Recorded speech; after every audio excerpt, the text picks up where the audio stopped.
KOS, 독립기념관, 태백산맥 기념관 등 우리나라 건축의 한류를 이끌고 있는 선구자시죠. 김원 선생님과 오늘 말씀 나눠보겠습니다. 선생님 안녕하세요. 선생님 설계하신 건축들 보면 역사와 관련된 건축물이 많아요. 어떻게 된 이유인가요? 보통 건축의 주주는 도시에서는 비즈니스 빌딩이죠. 상업 건물 뭐 그런 것들인데 이상하게 그런 것들은 제가 주문이 들어올 때마다 좀 별로 내키지가 않아가지고 내 쪽에서 거절한 경우가 많았고, 그건 뭐 비즈니스는 참 좋은데 좀 문화적이고 역사적이고 교육적이고 그런 것이 건축에서 생각하기가 좋아요. 좀 더 창조적이라고 할까, 독창적이라고 그럴까. 그러면서도 이 뿌리 깊은, 뿌리가 있는 역사에 관련된 그런 일들이 좋아가지고 그런 것만 하다 보니까, 선호를 하다 보니까 일이 부탁이 들어오는 것도 그런 게 많이 들어오게 됐어요.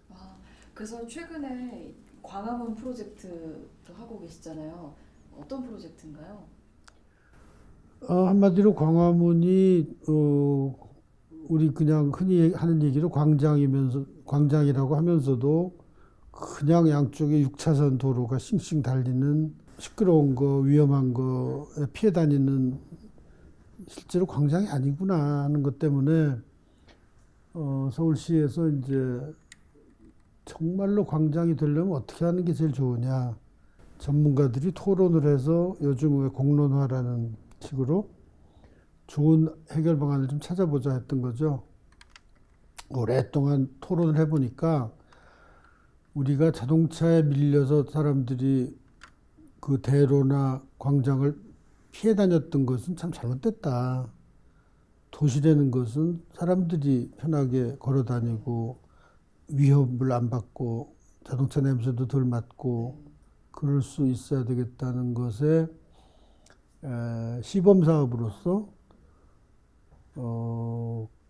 광장을 광장답게, 또 광장의 역사를 되찾는 그런 쪽으로 가는 것이 옳은 방법이겠다라고 생각을 해서 주장을 했죠.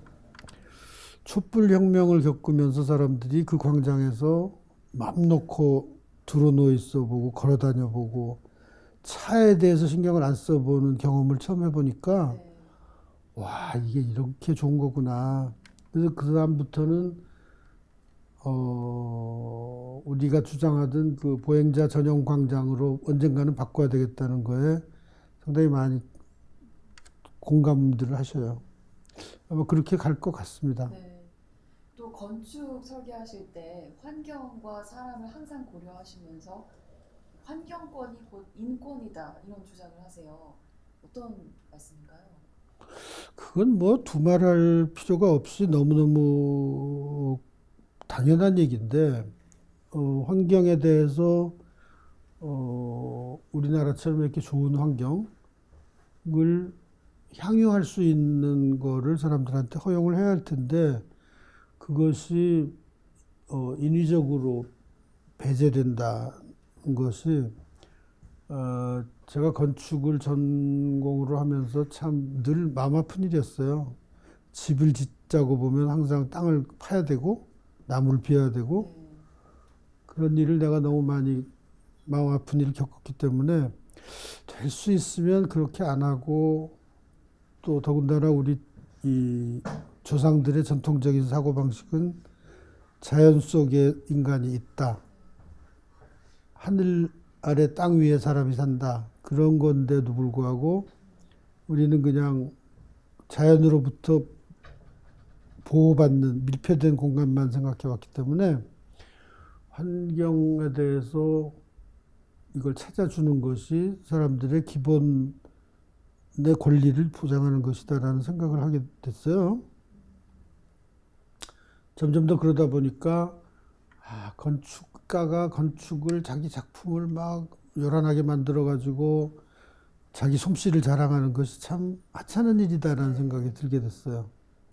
오히려 사람들한테 건강하고 행복한 게 무엇인가, 건축가가 이렇게 이쁜 걸 만들 수 있다는 걸 보여주는 것보다는 자기는 숨어 있더라도 사람들이 건강하게 사는 것이 더 중요하다.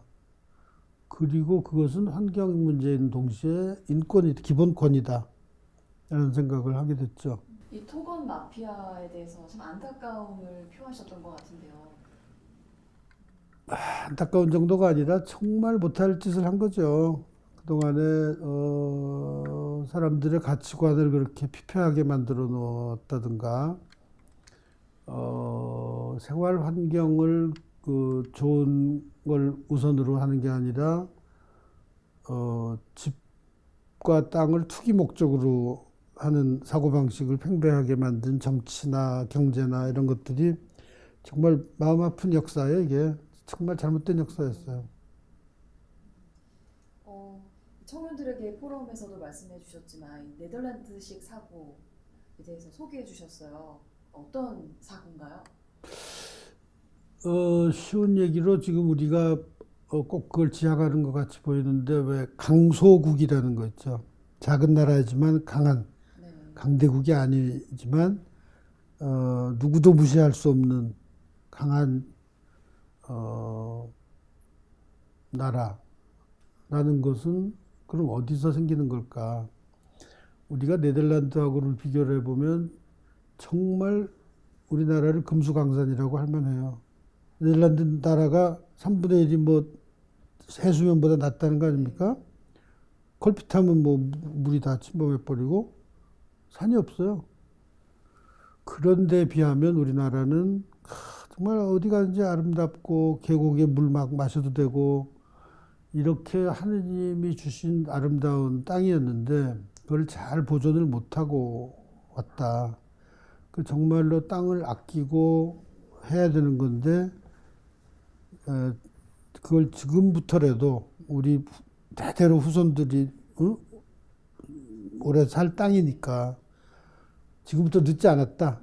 지금부터 좀 잘 관리하는 생각을 바꾸자. 개발하지 말고 지금부터는 관리하고 보존하고 그런 쪽으로 생각을 바꾸자. 그런 생각이죠. 또 우리나라 아름다움을 말씀해 주셨는데 이 프랑크 게리 같이 세계적인 건축가가 이 한국 건축을 보고 극찬을 한 바가 있잖아요.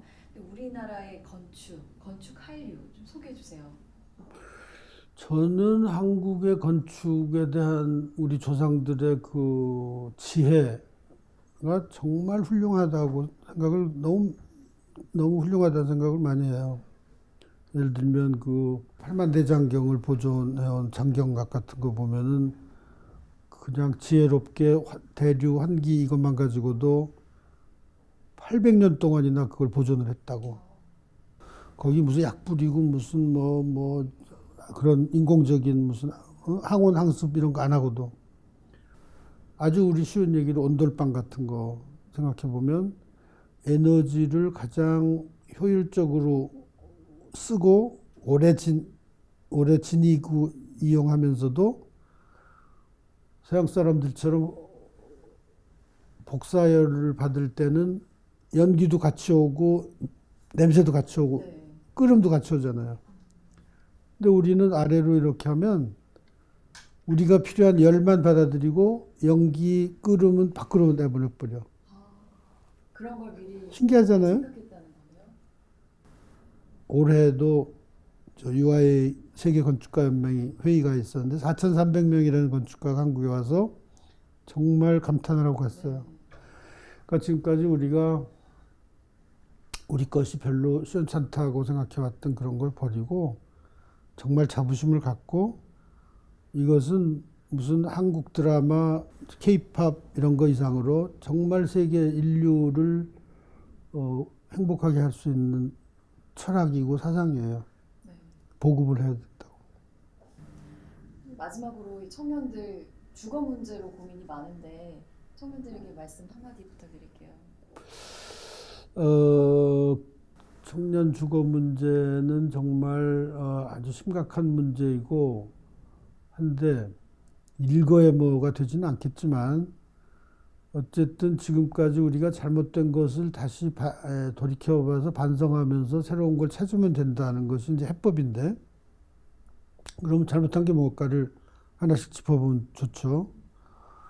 우선 주거 방식이 폐쇄적인 거, 분리되어 있는 거, 소통이 못하는 거, 그런 것을 사람들한테 청년들이 그걸 벗어나려면 소통하기 위해서라도 나눠 쓰는 거, 공유 개념, 네. 쉐어링, 그렇게 해서 공간도 적게 쓰고 생활도 같이 하면서 그런 즐거움을 나누고 서로 고민을 털어놓고 그런 생활을 해야 되는 거 아니냐. 지금까지 건축가는 뭐 딱 그 어떤 개인, 어떤 가족 그것만 위해서 좋은 걸 만들어주고 이런 것이 아니라 터진 공간을 만들어줘야 되겠다. 그렇게 함으로써 청년들이 경제적으로도 집 문제를 좀 해결하기 쉬운 방법이 거기서 나올 수 있다고 생각하는 거죠. 오늘 말씀 고맙습니다.